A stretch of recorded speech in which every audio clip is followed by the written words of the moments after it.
వాస్తవాలు తెలుసు, మరి ఆచరణ ఎక్కడా?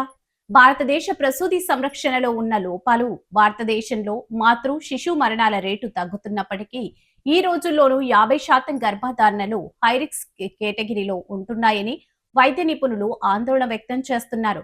డెలివరీ అయిన మొదటి 24 గంటలు అత్యంత కీలకమని, ఆ సమయంలో సరైన వైద్యం అందిస్తే రక్తస్రావం, ఇన్ఫెక్షన్స్ వంటి సమస్యల నుండి ప్రాణాలను కాపాడవచ్చని సూచిస్తున్నారు. గత 2 దశాబ్దాల నుంచి చూసినట్లయితే మన దేశం గణనీయమైన పురోగతిని సాధించింది.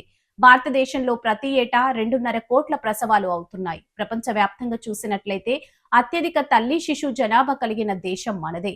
ప్రతి 1,00,000 సజీవ ప్రసవాలకు 88 మాతృ మరణాలు ఇంచుమించుగా నమోదవుతున్నాయి. గత దశాబ్దాలతో పోల్చుకుంటే తగ్గిందనే చెప్పవచ్చు. మాతృ మరణాలు, నవజాత శిశు మరణాలు ఇప్పటికీ ఇంచుమించు 40% మాతృ మరణాలు, నవజాత శిశు మరణాలు ప్రసవం జరిగే సమయంలో లేదా ప్రసవం జరిగిన 24 గంటల్లో జరుగుతున్నాయని, నిజానికి ఈ సమయంలో సరైన చికిత్స ముఖ్యం. అలాగే నాణ్యమైన సంరక్షణ కూడా ఉండాలి. అయితే వైద్య సేవలు అందుబాటులో ఉండటంతో పాటు స్థిరంగా, నాణ్యంగా అందుతున్నాయా లేదా అనేది కూడా ముఖ్యం. అలాగే ఆధారాలతో నిరూపితమైన వైద్య పద్ధతులు అన్ని హాస్పిటల్స్ లో కూడా సమానంగా అమలవుతున్నాయా లేదా అనేది పెద్ద ప్రశ్నగా మారిపోయింది.